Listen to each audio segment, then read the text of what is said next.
তো বন্ধুরা ফাইনালি পাওয়া গেলাম মানে কোহিমা নালমাটি হেনে যেমন নয়নটি লাগাইছে রাইতে 7টা বাজে নয়নটি খুলবো। পাহাড়টা দেন আর 5 কিলোমিটার আছে, 5 কিলোমিটার গেলে হারে সামনে নালমাটি পুরা লম্বা 1 কিলোমিটার আপ। ওই আপের মধ্যে গাড়ি উঠে না, গুটকা মারে মারে গাড়ি উঠান লাগে। 24 টন মাল নিয়ে এলি গুটকা মারে মারে গাড়ি উঠান লাগে। তো যেমন 7টা বাজে নয়নটি খুলবো, তো আমরা এই যে নয়নটিতে ফাইটে আছি, এই যে গাড়ি দেখেন গাইস, আর এই যে এদিকে দেন। তো যাই হোক আজকে আমার মালটা যেমন এয়ারপোর্টের থেকে মোটামুটি 120 কিলোমিটার জায়গার ভিতরে খালি হবো, সিচিপুর করে কয় মানে জায়গাটা, ওই জায়গায় যায় খালি হবো। খালি টালি করে মানে ফেরা আবার গুয়াহাটি যাবো। তো সামনে ঈদ আগে গেল গা, 21 তারিখে ঈদ।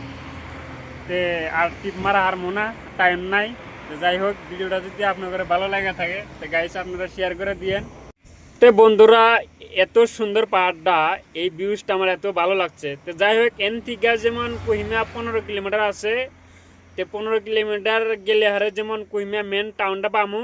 তো গাইস আপনারা দেখতে থাকেন।